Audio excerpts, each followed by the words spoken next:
headed down to Acapulco. I know I'm headed down to Acapulco with the long white sands where I might have a chance. Yeah, I'm gonna head down to Acapulco. Yeah, perfect. Okay. So I recently came out. Not as a homosexual, because I think my mother knew that for quite some time. But I recently came out as somebody sort of flirting with what you guys have been into for a while. Partly because most of what I talk about at colleges as part of my dangerous faggot tour is free speech and the encroachment on free speech and on education, on liberty, on intellectual freedom, and on freedom on the internet to do what you want and say what you want, explore the ideas that you like from the progressive left, from sort of big state leftists. And I worry them a little bit because I'm a homosexual, but I don't follow the normal rules. I've never really understood why just because I like sucking dick, I should automatically want the state to take 75% of my earnings and spend it on whatever they like. I've never really understood why just because I like to watch RuPaul's Drag Race, that automatically means that I'm in favor of scrapping nuclear deterrence and various other sort of crazy leftist things. Now, some of you will have views on the nuclear thing, but we'll get to that later. Now, I want to talk to you a little bit today about free speech and education, and in particular, feminism. And we're talking about feminism as gay guy. I've kind of got license to be rude about this in a way that many of you haven't. If you want to, save your marriages, not get estranged from your daughters. So I'll talk you through a little bit how I see feminism as a sort of attack vector for the large state progressive left, and it's perhaps one of the largest threats to liberty, intellectual freedom, and physical freedom now that there is out there in America and elsewhere in the world. So thank you very much for having me. I'm going to talk a little bit through some stuff that's been happening to me on university campuses recently, and then we'll get quickly onto the Q&A, because I think that's what everybody finds most interesting. Well, I'll tell you first of all what's been happening to me the last couple of weeks. I spoke at Rutgers University, and I was speaking about intellectual freedom. I was speaking about, sort of dissident alternative internet movements and movements empowered by the internet, like yours. And I like to go to colleges and to make the case for full, unabridged intellectual, academic, and creative freedom for people to be able to say and do what they want, interrogate new ideas without worrying about consequence, to be able to meet new people and to explore whatever ideas they want, however dangerous. But this is met by a current in culture at the moment from the progressive left, which is profoundly hostile, antithetical to free speech and free inquiry. And I was sort of giving a speech like this, and at one point a feminist Black Lives Matter protester stood up, smeared her face in red paint and said, "This man preaches hatred." And I was a bit taken aback, because all I think I'd said was, it'd be quite a nice idea if universities taught people the full range of opinions. So anyway, what I realized when I got an invitation to this thing is that I've been missing something about feminism, which I dislike so much. And I've been missing that it is, these kids, of course, all very ill-educated and stupid people, but they're also people who are primed to be clamped to the public teat later in life. They are people who have careers ahead of them, leeching off tax dollars, will very, very rarely be any kind of productive member of society at all, and are most likely to end up, working for the government, working for charities, you name it. And there's a respect in which the modern sort of feminist movement, which basically is tearing men and women apart, and is a sort of horrible, sociopathic and dreadful sort of bigotry. There's a respect in which it's actually just another, as I said earlier, sort of attack vector for the large state liberal left. Now, I'll talk you through a little bit of some of the sort of excesses of it, and then we should get into Q&A, because it's interesting just to have a chat about these things. Let me just find, I had an interesting example. Yeah, so a couple of interesting things that this is one of the ways in which the state sort of insinuates its way into the media with the help of kind of advocacy research at universities. Anyone here heard of the wage gap? Yeah, you've heard of that? Does anyone believe the wage gap? Does anyone here think women are paid less than men for the same work? Good, no idiots. Have you heard of campus rape culture? Have you heard of that? You heard of that? Yeah, a few people. Anyone believe that there is a culture of rape on American campuses that rewards rapists? No, good, no idiots. This is a very good audience. Right, most of the time when you ask these questions, when not explicitly talking to people you know are going to agree with you already, you'll find that people believe things like women are paid less than men. Well, they're not. This confuses wages with earnings. If you take all the money that men earn and all the money that women earn and do a simple division, you'll get something like 75 or 77 cents to the dollar, but that's earnings, not wages, and the reason that women earn a little bit less is they have babies and they make different life choices. This is used sort of slyly to insinuate that a woman for the same work will get 77 cents to the dollar for just going out in her salary packet. That's of course not true. Why do they do it? Well, they do it to justify the engorgement of the state. They do it to justify enlarging the remit of programs that are designed to help women. Now, as a homosexual, I don't care too much about pregnancy, but I am nonetheless expected to subsidize it by paying way more into the tax system as a man and taking far less out because I die earlier, I don't get sick as much, and I work much harder than the average woman. And that holds right the way across society. Campus rape culture, again, is another respect in which the state is trying to sort of infiltrate itself, not into our economic lives, but into our personal lives and into our sex lives. Most people believe the majority of what they read in the newspapers. They believe that there is a campus rape epidemic on American campuses.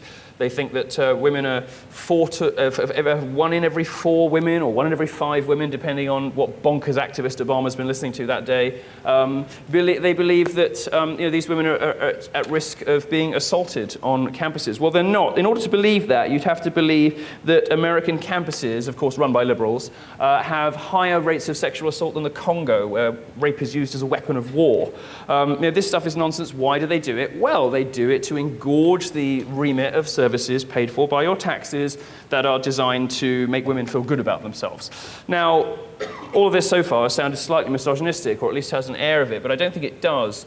This stuff hurts men and women, and it's an example of what happens when the state runs amok.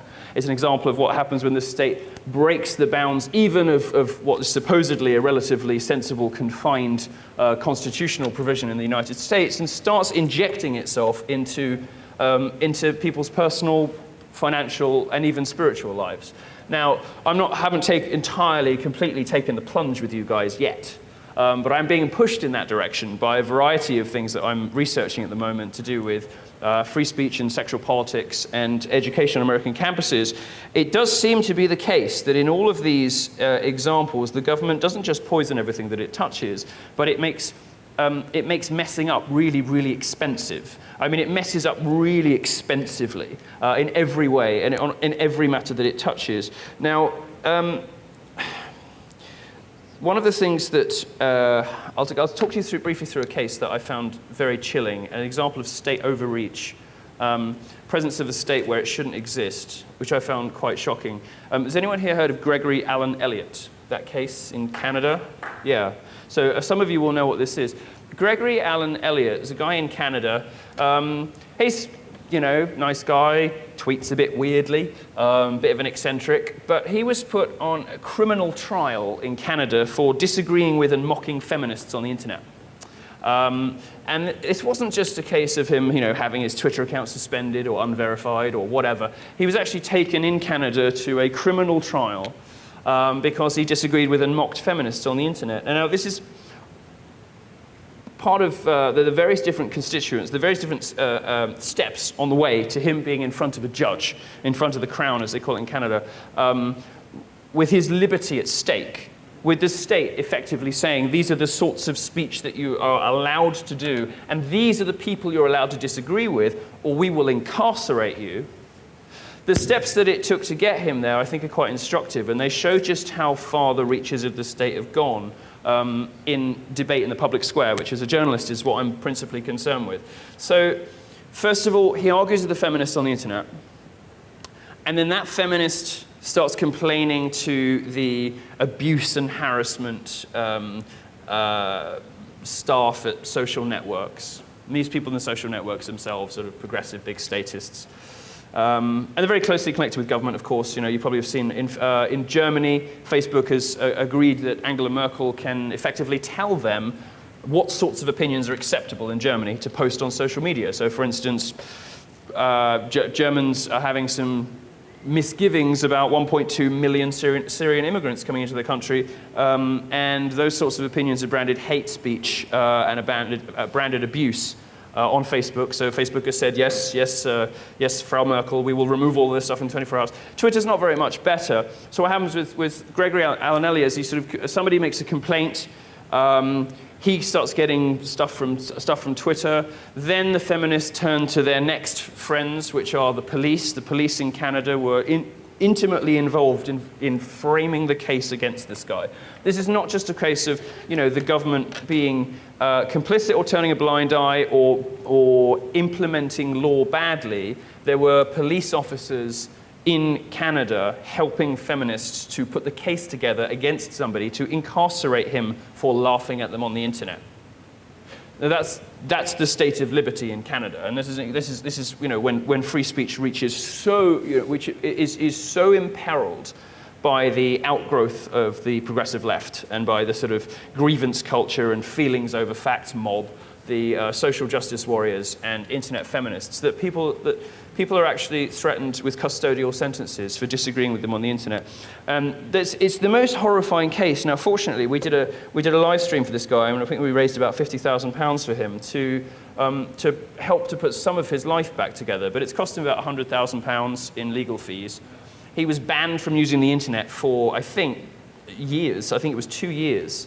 Imagine that, the left is always telling us that this is the sort of big state progressive left is always telling us that the internet is like a utility. It's like water. It's a human right. It fuels the uprisings in the Middle East, and it disintermediates, power. It enables people to connect with one another. It tears down authority structures. Well, this is precisely the thing that was removed from somebody after he was told that he was expressing the wrong opinion on it, and therefore could not be allowed to have access to the internet anymore. Incredible Orwellian and absolutely horrifying stuff. Some of the ways in which I've encountered recently the state getting involved in things that shouldn't concern it. Does anybody here consider buying for their children a plus-size Barbie? Do you know what a plus-size Barbie is? Do you know what that is?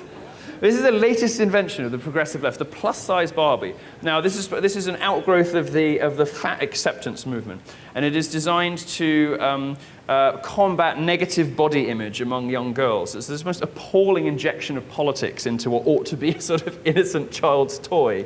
Well, I'm torn on this, because on the one hand, a sort of plus-size Barbie is good as a model for most young girls who are much more sensible than feminists and realize that's not what they want to look like. On the other hand, this plus-size Barbie has started to become recommended in government literature. It's the sort of thing that you'll hear British government departments talk very approvingly about. When they give speeches about these things, they'll invite the manufacturers to talk about how negative body image. I mean, we're getting into crazy territory where our sexuality and our speech and everything that we do socially and is starting to become the purview of governments that we never gave permission to have this extraordinary overreach into our private lives, and way above and beyond any of the sort of any reasonable definition of what a government ought to be doing, if it should be there at all, I suppose you guys would say. I have loads of examples and silly jokes and things, but knowing kind of roughly the areas that I'm interested in, and I'd quite like to learn a bit from you guys as well about some of this stuff. Why don't we skip to questions and we can have a chat about it? So I'm principally interested in free speech as it relates to cultural issues, to sexual issues, feminism. I do a little bit about tech and gaming and internet culture and internet subcultures in particular, which are very fragile and beautiful places. I mean, you're going to find, I haven't seen any examples of this yet, but it's sort of my job to track this stuff as a senior editor at Breitbart. My job to track some of this stuff, sort of these fragile subcultures, I think like anarcho-capitalism, that are so far outside the Overton window and so sort of wacky for most people to wrap their heads around, that they sooner or later attract the ire of these culture warriors, all of whom are deeply embedded in the sort of rules-based, bureaucratic, statist system online, which is designed to eradicate the platforms for most of you and for most of your opinions. I, for example, had my Twitter verification badge removed. Now, the little blue check mark is designed to protect public figures against impersonation. And Twitter's now started playing politics with this and is using it as a sort of pat on the head. And they can remove it from you as an ideological slap on the wrist.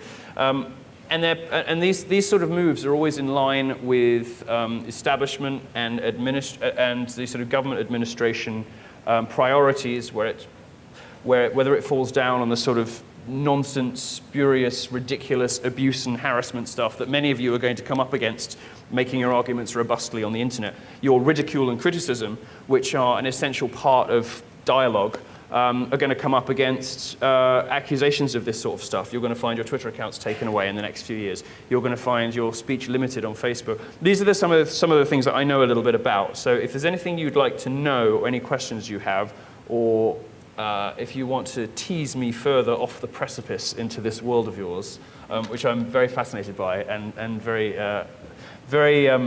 attracted to, then now would be the time. So does anybody want to kick us off with something? Yeah, go ahead. First of all, if you yell, I'll repeat the question. If you want to lose that last little bit of status, watch Larkin Rose's first speech. Say that again? Watch Larkin Rose's Larkin Rose. Is he good? Shall I watch him? first one today. Yeah? You'll lose that last little bit of status. What did he say? Give me a précis. You'll have to watch it. All right, all right. Be careful about going full anarchist. You might lose your job. And then You see, the good thing about if you did lose your job, would you sue them for firing you for being gay? No. Repeat the question. Okay. Well, if I go full anarchist and I lose my job, will Breitbart? Wait, let me pause you for just a moment. Those Yeah. of you that have questions, please come up here so we can make it very easy. Oh, for we're going to us do that thing. Yeah. If you come and queue Come on here, over here, we'll queue and then up I and will put that I way. will read out. So repeat Yeah, the you can. question and then go from there. Yeah. The interesting thing was, if I lose my job for announcing I'm an anarchist, will I sue Breitbart for hiring me because I'm gay? You know, I think homosexuals are natural libertarians, if not anarchists. I mean, we have really no stake. We have no stake in the sort of progressive statist establishment. I don't want to subsidize your pregnancy. Sorry, ladies. Like, I really don't care about any of the structures that are supposedly there to keep society together. I mean, I like military uniforms, but you know, I could probably live without them. No, the good thing about Breitbart is they don't much care what we believe as long as we're not lying about people, as long as we're not fabricating things. So it's quite a broad church. So no, I wouldn't sue them, but I don't think I'd lose my job in the first place. But I will watch this speech at the beginning of the day. Hi, sir. Hi, Milo. Max, right? I noticed among, I would say, your crowd, and it's with a broad stroke, I'm talking like Sargon of Akkad, and all these guys fighting the good fight against SJWs. Yeah. There's very little distinction in the despisement of things like coordinated ostracism, no platforming, versus using the violence of the state. And I think for this crowd, ostracism is a very valid tool to fight something you disapprove of, as much as we disagree with what they're fighting for. The tool they're using in that method is we find okay. It's using the violence of the state we find particularly uncomfortable. I just wanted to make a question. Do you find a big distinction between those things? Yeah, there's a huge distinction. I mean, look, what you call the, thanks for the question, what you call the ostracism is what John Ronson calls in his book public shaming. Well, progressives do it because it works. I mean, you don't not bully people because it doesn't work, right? You know, people. I mean, I personally don't have as much of a problem with the public shaming. You would say ostracism. You know, of hugely outrageous points of view, because that's sort of free speech working as intended. It is precisely the use of state coercion and state violence, as you would say, that is the scary Orwellian bit of this. It's when Gregory Allen Elliott can get arrested for something that a wacky sort of far left activist on the internet doesn't like, and then taxes are used for a judicial system to put him through a trial and then potentially imprison him for having opinions on the internet. That's fucking insane. It's completely insane. So yeah, I mean, I would certainly, I think the others are a little bit more allergic to the public shaming stuff than I am.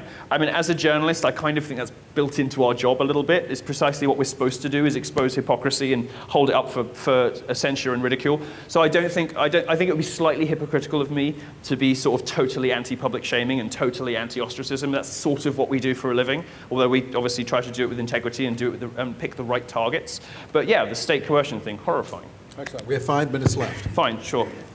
I know you're very careful about time, so I'll be as quick as I can. All right. So usually in politics, there's this left-right kind of paradigm where someone is either on the left and then they use, kind of their narrative or how they think about the left to criticize the right, and kind of vice versa. Yeah. And do you think that's kind of a correct paradigm, that we should have this left-right, and does kind of that impede one's ability to think about issues apart from any social group? I understand the question. Ultimately, left-right distinctions are sort of broken down in an era when populists like Sanders and Trump and Corbyn and Farage are attracting the same kinds of people, and in many cases those voters are quite politically promiscuous. I think by far the more important distinction between people these days, by far the thing that separates us from one another, is authoritarianism versus libertarianism. I think people who want to control everybody else's lives versus people who want to be left alone is by far the most significant distinction between people these days. And it's certainly the distinction that I find much more useful in determining who I want to hang out with, which is the latter. You said earlier that perhaps people expect, because you suck dick, that you should support the majority of your income being taken by the state. Yeah. Are you sure that's not because you take it in the ass? Okay, sorry, I have a serious follow-up to that. You're making presumptions about my sexual proclivities. Well, other people's I mean, you're not wrong, but you're not wrong, but you are making assumptions. I mean, that would be my assumption. I think my serious question, just because is, I like to get fucked over by black dudes doesn't mean I want to get fucked over by the state. If you're already at this point of questioning, what I would like to ask you, and maybe this is something for a longer conversation or a more thought-out response, but I would like to put you on the spot while we have you in front of a room full of anarcho-capitalists, which is that if you have realized these fundamental truths about the state, what legitimate functions do you see still that could possibly justify the coercive monopoly that has come to be known as government? Question. I will say something that some of you won't like, which is I don't like how you guys sometimes talk about the military. I don't like the disrespect that's sometimes paid towards the military, that I sometimes hear from this world. And that one of the things that puts me off a little bit, because I think if there is a reason to keep an organization like the state together, I think the enforcement of borders is a useful and helpful thing. And it certainly seems that where those borders break down, nobody ends up happier, anarchist or otherwise. So I suppose one of the things that is holding me back slightly is that, and if there are proper functions of the state, I don't think they should be in education. I don't think they should be in healthcare. I don't think they should be in most of the things they're in, but I do see a reasonable case for some national infrastructure and for defense. Time for one question, 1 minute. Just a comment. Just so you know, there's a lot of people here that are working on tools and technology to circumvent the state, the apparatus you talk about, which censors free speech. And so I would just encourage you to come tomorrow, because there's going to be presentations on this technology of encryption and fragmentized files. And so I just wanted to say that, we have solutions to the questions that you posed. That's going to be, I love attention. It's been nice to be in front of you all. But by far the most interesting thing for me, thank you for that, is going to be that I'm interested in the technological end of this primarily, and interested in reporting on it. If any of you are doing anything interesting in that world, I would like to hear from you, because I would probably like to write about you. I have seen in my reporting career what happens when the state and social media companies, the state internet service providers, the state and search engines start to collude to shut down opinions and financial activity and all sorts of other things. I'm very enthusiastic about any entrepreneurs and technology that circumvent that stuff. So yes, please come and talk to me. I would love to hear about it. Thank you very much for entertaining me for half an hour, and I'll be around. All right, big hand for Milo. Yes. Listen to the mariachi play at midnight. Are you with me? Are you with me?